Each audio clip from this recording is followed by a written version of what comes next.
Welcome back. Now, former IPID boss Robert McBride has dismissed out of hand any attempts at brokering an amnesty deal with those linked to state capture.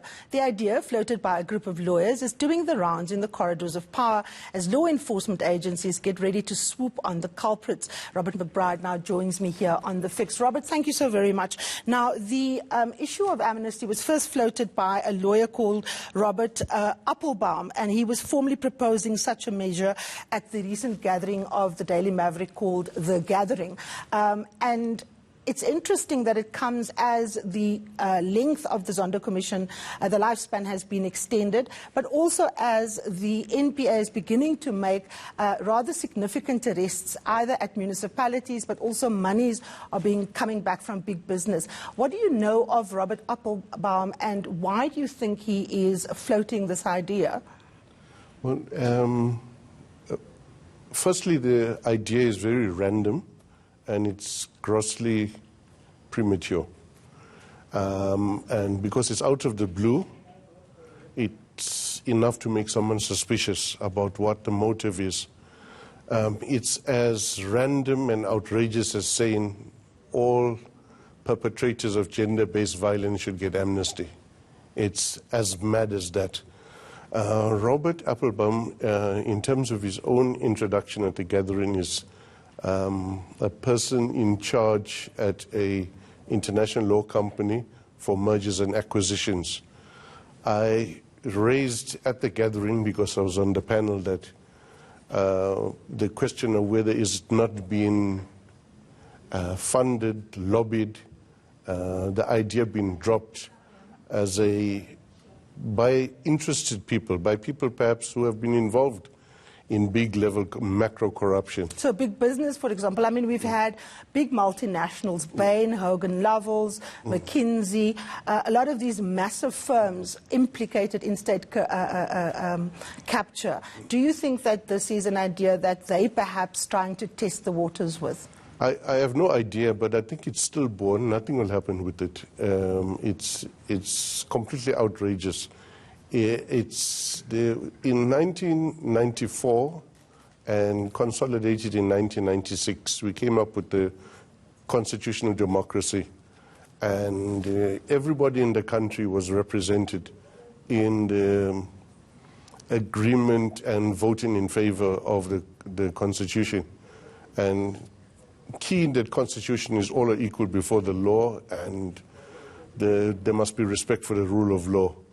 The biggest problem why we are in such difficulty in South Africa is because of the element of impunity and for lack of respect for the rule of law, and an amnesty out of the blue, 25 years, 26 years into this constitutional democracy, is basically, it's outrageous, it's an abomination. It should not be there, and it increases and perpetuates impunity and provides the concept that the rich people can always get out.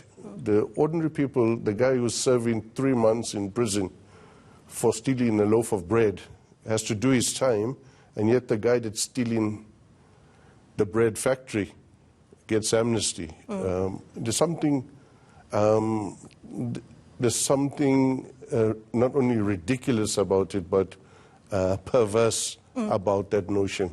But one of the reasons why a lot of people are floating these ideas is because law enforcement agencies have been so slow. Yes. I had Shamila Batoy on the show just last week, and I asked, for example, about the indictment against a certain senior police officer operating out of the Northwest, Mr. Mabula. Yes. And, of course, last Monday of this week, we saw the shooting and killing of a senior former IPID investigator that you obviously know very clearly, and that person was going to be a witness in this case of Mr. Mabula. I've had a look at Mr. Mabula's indictment, and Shamila Batoy wasn't able to tell us why this case hasn't proceeded to the courts. This emboldenedness of people. Do you think it's compounded by the fact that this culture of impunity is actually still in the law enforcement agencies? Absolutely. I mean, even today, the issue of declassification of documents which deal with corruption, not with protecting of sources or agencies or secret operations, but deal with procurement issues, has still not been classified. Oh, you mean declassified? Declassified.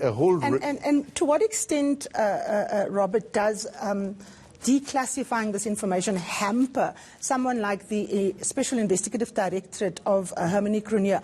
To what extent does it hamper her work? Because we're talking about very complicated money flows, in international banks.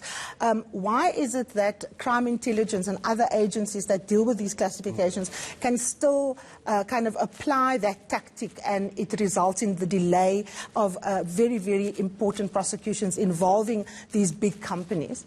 Two reasons. The Minimum Information Security Standards document, which is in essence our only policy document that exists, does not have a penalty clause. There's no sanction if you use classification to hide corruption and malfeasance. It's stated in there you cannot use it for... So why is it being used? What is the motive of law enforcement agencies that use this as a way to delay investigations that can actually be expedited in the courts? If it is declassified, especially the parts dealing with procurement, it was a cash cow for corruption and strengthening the corrupt within the police service. And that's not based on thumbsuck, it's based on evidence that we've gathered over time. If it's done that, and to make senior people in society, in government, in the state, complicit, some of them have become beneficiaries of the ill-gotten gains of the covert funds, as it were, where there's very little assurance or auditing that takes place on those funds. And that's the reason why. So the first reason is to continue covering up. A revelation will get a lot of interested people in trouble of their roles in looting the Secret Service fund. Let's come back to the case of Mr. Mabula that still hasn't gone to the prosecuting authorities, even though Hermione Cronje had asked for this case to be taken to court in February of this year already.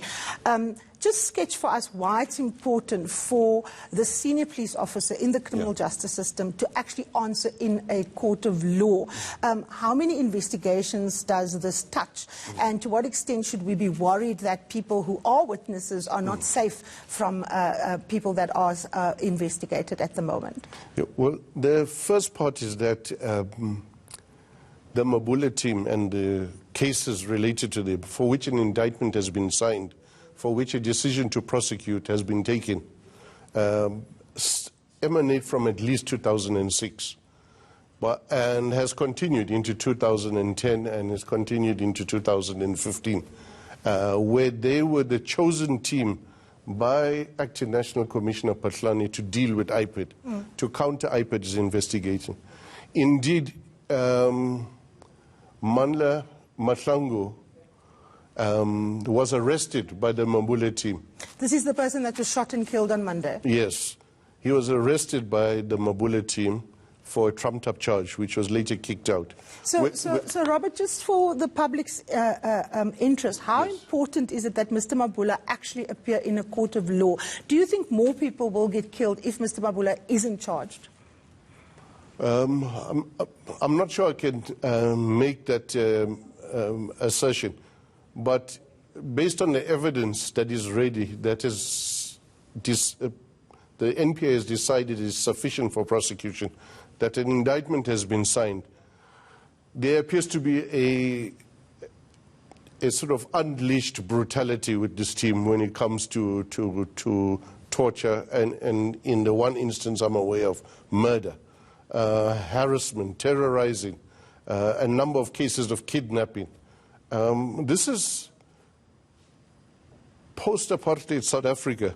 We cannot use apartheid methodologies of torture in post-apartheid South Africa. Now, so Robert, obviously, if you see the retarding of the process by police and criminal justice elements themselves, and you see people at gatherings such as the Daily Maverick Forum in Cape Town floating the idea of an amnesty for people involved in corruption, would you say that those two elements constitute the the characteristics of a very well-resourced and organized fight-back plan, so that there can't actually be reforms within the state and within the criminal justice system?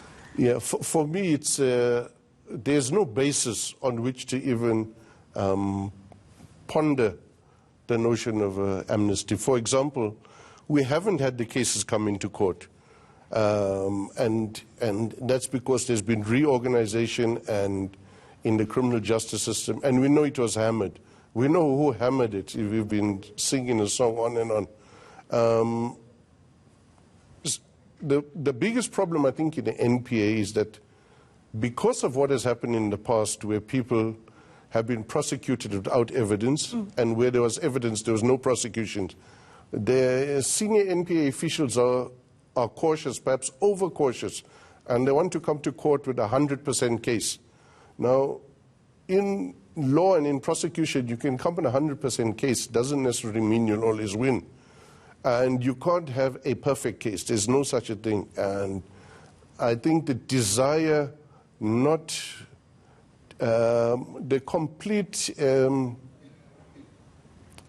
perfectionist approach is what's slowing things down. Okay, so as someone who has been at the receiving end of corrupt elements within the criminal justice system, on the trumped-up charges around rendition, as someone who's had to fight this system, you've called for a judicial commission of inquiry into the entire criminal justice system, specifically with emphasis on the police. We've had so many commissions of inquiry. Do you still stand by that point, or what else can we do to actually expedite a process that will bring an end to the culture of impunity, so that lawyers like Mr. Appelbaum can't get up comfortably and propose suggestions of an amnesty for those involved in wrongdoing? Okay, for any corrupt syndicate, including big business, to operate in South Africa, it needs corrupt policemen to protect it. Those corrupt policemen exist in the South African police services and in other agencies, including DPCI. And as such, if you're looking at the police like that IPID did, it always leads you to the corrupt syndicates.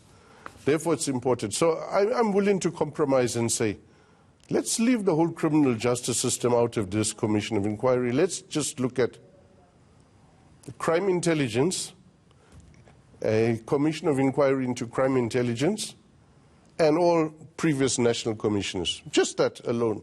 Because all of them had to sign those covert, previous national commission had to sign those money flows from the covert fund.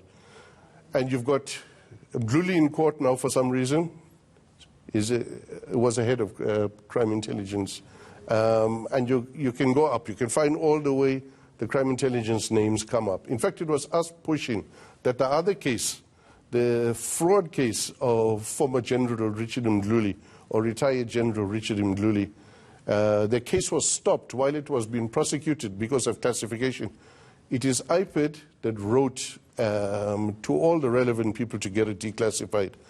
That is the only issue that is being declassified at the moment. There's a whole range. There's 12 other cases which need to be declassified, which will show where the corruption is, the links to business. And the same companies keep coming in.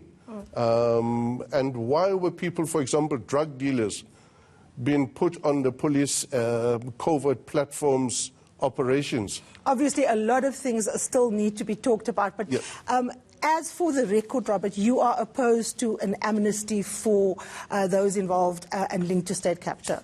Absolutely. All right. We will have to leave it there. We've run out of time. Thank you so much. That was Robert McBride, former IPID head, shooting down the idea floated at the recent Maverick gathering, which calls for amnesty for those involved in state capture. When we return, we look at the role of NEDLAC in building a social compact to start the growth in economy and to, of course, develop an inclusive economy. Stay with us.